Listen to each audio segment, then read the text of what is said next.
Good morning mga kalalabs, at ito na nga, happy Sunday sa atin. Isang road trip na naman ang ating ginawa at galing po tayo ng Laguna. Pauwi na to mga kalalabs, sisilipin namin ng windmill dito sa Pilar Rizal at napakaganda daw, kaya napadaan na rin kami dito. At ito na nga, paakit na kami mga kalalabs. Medyo ayun o, nakikita ko na mga kalalabs, so nakakatuwa naman.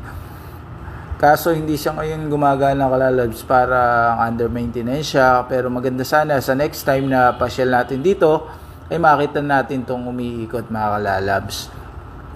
Ayan, paakit na kami mga kalalabs, tingnan nyo mabuti. Ayun, yung mga ating katropa na lagi tayong nakasunod, no? Tingnan mga kalalabs. Paakit to kalalabs, talaga ang daming sigsag dito nung papunta pa lang kami. Kaya minsan mag-rides din tayo, no? Ayun mga kalalabs, papasok na tayo.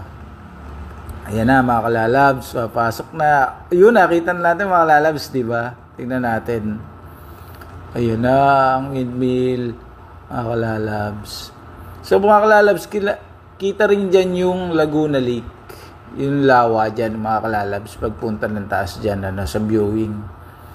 Ayun na mga kalalabs, nakita nyo ba, oh? Ayun mga kalalabs, kaso hindi nga lang talaga siya umiikot, kaya ano,